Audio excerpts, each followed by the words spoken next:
Longhorn Nation, Texas football kicked off the spring with their first spring practice yesterday. I give you all the insights you need about every position group and everything that happened at DKR in Texas football's first spring practice of the season. Happy Hump Day, Longhorn Nation. You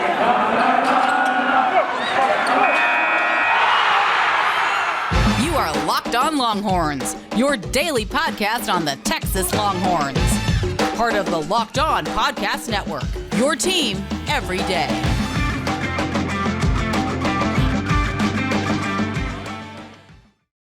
Welcome back to another edition of Locked On Longhorns, your daily number one source for all things Texas athletics. Part of the Locked On Podcast Network, your team every day. I'm your host, Jonathan Davis, the voice of University of Texas football and basketball.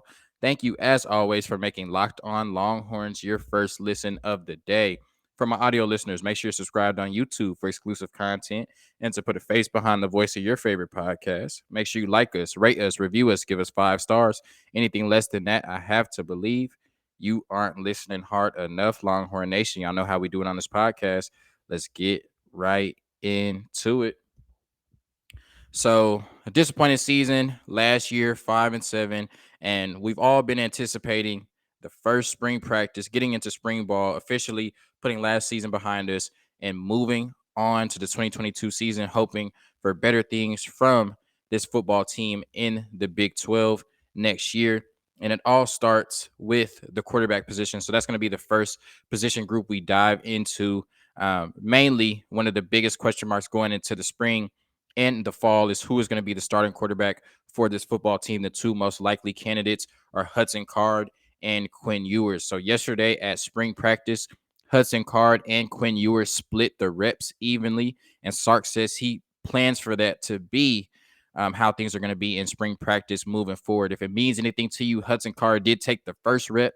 So if the season ended today, Hudson Card would likely be the starter. But of course, Quinn Ewers has a lot of time to change that. And so they're going to be actively competing for the starting job. Sark talked about, with his quarterbacks, the three things he's going to be looking for from them in the spring is one, and he kind of talked about this as the football team as a whole, but the first thing is making sure that there's an emphasis on every play on what they want to accomplish on offense, whether it's a quick pass, a deep pass, play action, RPO, anything like that. He wants the quarterback to have a clear understanding of what the play is, what they're trying to accomplish, and where they would like to get the ball to. The second thing is he talked about is he wants the quarterback to have a clear understanding of the defense, the look they're giving them, the formation, and how that affects objective number one. So what the defense is giving you affects what type of play you're going to run and where the ball is going to go. So one, he wants the quarterback to have a clear emphasis of what they're trying to accomplish on every play. Two, he wants the offense or the quarterback to have a clear understanding of what the defense is giving them and how that affects the play that has been called and where the ball needs to go in the manner or time that the ball needs to get there. Is it going to be a blitz? Do you have time to survey the field? Do you need to get the ball out quickly? 3-step drop, 5-step drop, all of those things. And then third is just the execution of the play. And I think the quarterback that is able to show those three skill sets the best will be the starting quarterback at the end of the spring. So that's kind of like the guideline, the rubric for who will be the starting quarterback going into the 2022 season for the Texas Longhorns. So some things that the quarterbacks worked on, just outside of those things, they worked on proper handoff footwork with the running backs, play action fakes, and RPO type throws in which they had to pull the ball from the running back and then make the right throw.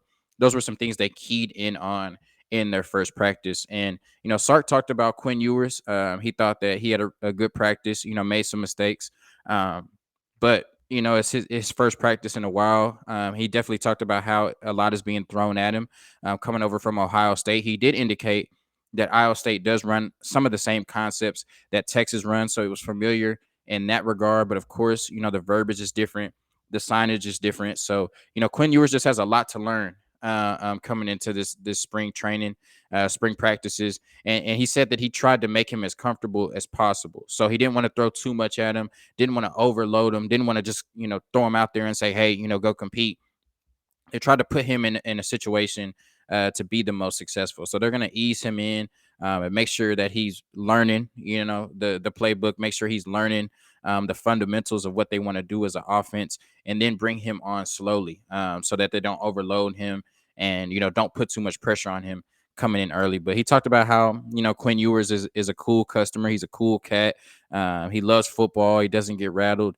He's really excited to see what comes out of this quarterback battle between Hudson Card and Quinn Ewers, and so am I. So, not much has changed after the first day. They split the reps evenly. It was said that both quarterbacks looked really great throwing the ball. We know that both have good arm talent. You can argue who has, Quinn Ewers probably has the better arm talent, but Hudson Card doesn't have a slouch of an arm. So, after the first practice, they both looked good, and we'll continue to see how things materialize as they move forward. As far as the running backs, we know that it all starts and ends with Bijan Robinson. He got the first team reps. And then in the second team, you had Roshawn Johnson.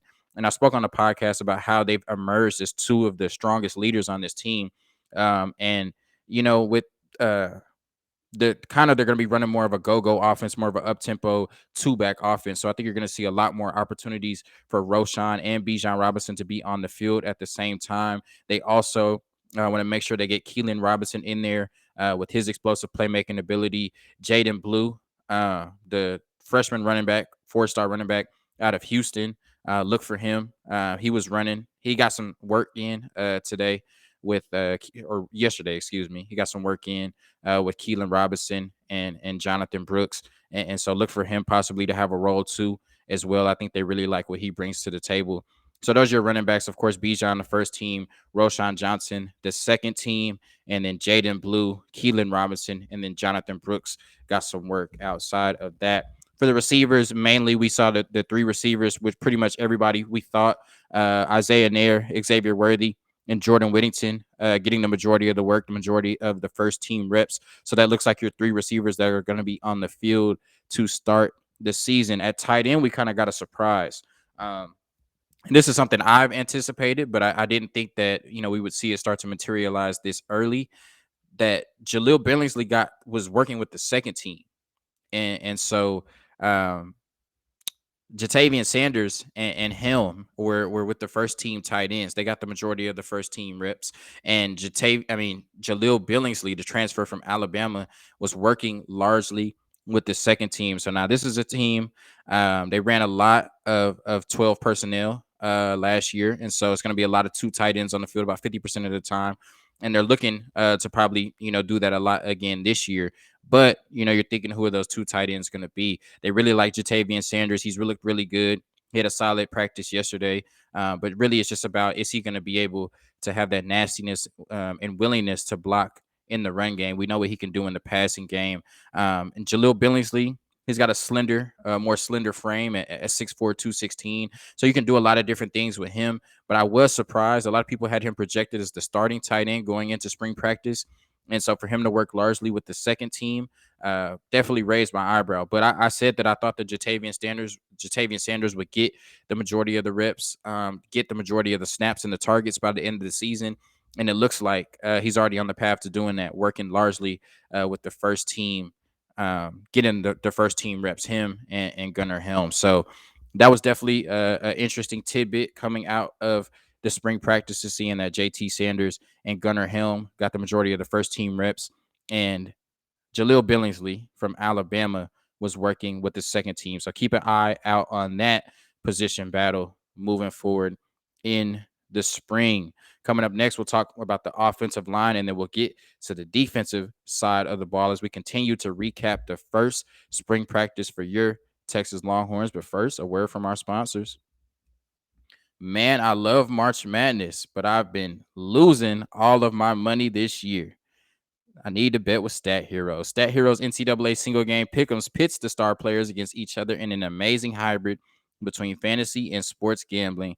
Take control back from those handicappers that always seem to have the advantage. Start focusing on the players you know best with the gameplay that doesn't rely on big spreads, long odds, or funky props. In addition to their pick'em games, they also have dozens of lineups you can comb through to take on head-to-head. StatHero is the easiest and fastest way to get your sports action fix. The simple, sleek gameplay will have you playing in minutes. This is what daily fantasy was meant to be. Sign up for free right now at stathero.com/lockedon and use promo code LOCKEDON for a 100% deposit match. That's stathero.com/lockedon, promo code LOCKEDON for a 100% match. Terms and conditions apply. Hungry? You need to try Built Bar. All Built Bars are covered in 100% real chocolate. Yes, 100% real chocolate. Low calorie, high protein. Replace your candy bars with these. Flavors like mint brownie, coconut almond, and white chocolate cookies and cream. You need to go grab a Built Bar right now because at Built Bar, they are all about the taste. You make it taste delicious first, then figure out how to make it healthy. And I don't know how, but they pull it off every single time. Go to built.com. Use promo code LOCKED15 and get 15% off your order. Use promo code LOCKED15 for 15% off at built.com. All right, so offensive line is a big point of emphasis. We know that the offensive line was not great last year, and that was kind of the key, the highlights of the number 5 recruiting class in the country this year, bringing in 5-star offensive linemen, Kelvin Banks and Devin Campbell, 7 offensive linemen total. Now, only one of those linemen has enrolled early, guard Cole Hudson. The rest of them will be coming over this summer. So your first team offensive line looked like at left tackle, you had Andre Carriage. At left guard, you had Junior Angelo. Center, Jake Majors. Right guard, Hayden Connor. And right tackle, Kristen Jones. Cole Hudson, one of the recruits in the all gas, no breaks 2022 recruiting class. He was your second team right guard. So it'll be interesting to see if he can crack that first team lineup. And then over the summer, when the freshmen come in, the big boys, the 4 stars, and of course the 5-star, Devin Campbell and Kelvin Banks. It'll be interesting to see how fast they can catch up to speed, and will they be able to crack the starting lineup by week 1. So one of the things that they focused on really a lot in practice, they worked on aiming points for the inside and outside zone run games against different fronts and different defensive line alignments. And Sark talked about, he kind of pointed out Andre Carriage specifically, said in that he needs to see more consistency from him. He talked about a lot of players on the team, how they may have one play where they're amazing, and then they have 3 or 4 plays where they're average. And he thought that was a big reason why the team went 5-7 last year. And so that's something he wanted to clean up. So he mentioned him specifically. We've talked about how Jake Majors has emerged in more of a leadership role. I think he is going to have to not only be key in that role, but also kind of be one of the anchors on that offensive line, especially when we don't know who the starters are going to be. Sark talked about how they don't have a lot of depth right now. You're bringing in 6 more offensive linemen over the summer, but right now you just don't have a lot of depth. And so, they're able to get in good practice, not the practice they would like to, not being able to structure it how they would like to, but still getting in some good practice and some good reps. So I think Jake Majors, for this offensive line to be improved, one, is going to have to step up, take that leadership role, not only amongst the team, but amongst the offensive line. And then 2, I think Jake Majors is going to have to take a big step forward next year as well. And once again, he mentioned Andre Carriage, but whoever the 5 starters are on this offensive line, Sark made a point of emphasis in his media availability to talk about how games are won up front. And so it's going to be a big key for him and Kyle Flood to get this group operating on all cylinders. Another group, speaking of in the trenches, the defensive line, they're definitely going to have to be much improved from what they were last year. And Sark talked about Alfred Collins specifically, just mentioning once again, he has the potential to be great, but it's the consistency that's holding this team back. And so you have, one great play and then 3-4 average plays. That's not what we're looking for from this Texas football program. We want every play to be consistent effort, consistent hustle, and consistent production from this football team, especially the defensive line. And so, one player that also was mentioned as stepping up in the leadership role is Keandre Coburn.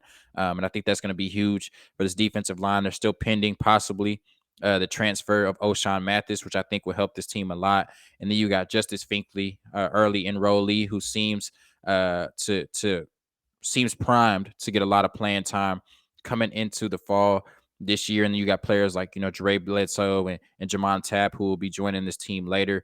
I would think that Sark wouldn't want to rely too much on the true freshmen to get a pass rush, and would like to ease them in and hope that some of the returning veterans coming back, because there's a lot of talent. And so you're just hoping that they can come in and bounce back from a disappointing year last year, and you're able to ease in those newcomers. But at the end of the day, Sark knows this is a really important season for him, for Texas football, and everybody on that team. And so the best players are going to play, whether that's the true freshmen or the returning starters that we're looking to have bounce back seasons from. So that's your defensive line update. As far as the linebackers, we talked about not a lot of new players coming in on the linebacker side. You did have Agent Zero and Jalen Ford with the first team. We know that Luke Brockermeyer is going to miss the entire spring. So Jalen Ford has a huge opportunity at middle linebacker, and he was with the first team getting reps with Agent Zero. So I think that that's how things are going to stick this season, especially with Luke Brockermeyer missing the entire spring and just him not having a great season last year. Jalen Ford flashed at times. So I think that, going into this isn't just a spring thing. It talked about how, Jalen Ford is playing with a lot of confidence and they're hoping that translates to a great spring. I think it will. And I think in the fall, your two starting linebackers are going to be Agent Zero and Jalen Ford. So coming up next, we talk about the defensive backfield, some changes there. And then we just kind of, in this recap of the first spring practice for your Texas Longhorns football team. With the ever-increasing numbers of makes and models, it's now impossible for your local chain auto parts store to stock all of the parts you need. Why endure often pointless or seemingly intimidating questioning and wait while the person behind the counter orders the parts on their computer, choosing the only brand their warehouse happens to carry? You have computers with access to rockauto.com at home and in your pocket. Save time and money when using Rock Auto. Rock Auto is a family business serving do-it-yourselfers for over 20 years. Rock Auto prices are reliably low for every customer. Go explore their easy-to-use website today to find the solution to your auto part needs. Amazing selection, reliably low prices, all the parts your car will ever need.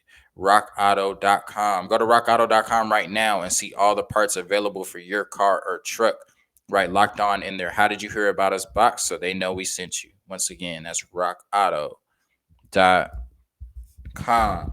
So your first team corners were Deshaun Jameson and Ryan Watts. Ryan Watts, the 6'3" transfer corner from Ohio State. Hearing a lot of good things about him. He's going to come in right away and be an immediate impact player. They're loving what he's doing. And he's going to immediately shore up that defensive backfield and likely going to be a starter, and, unless something bad happens on the outside. And Deshaun Jameson was the other first team corner. The second team corners, both true freshmen, Terrence Brooks and Jalen Gilbo. And Sark talked about how he really liked what both of them were doing. They both had really good practices. So look for both of them to be impact freshmen, get a lot of playing time right away. I'm not sure if they'll start or what's going to happen with that. Jahdae Barron started kind of in that nickel star role with Anthony Cook moving to safety. And so I'm not sure how much playing time Terrence Brooks and Jalen Gilbo will get this season, but it looks like, Sark talked about they brought in some really talented players in the defensive backfield, and that is definitely true.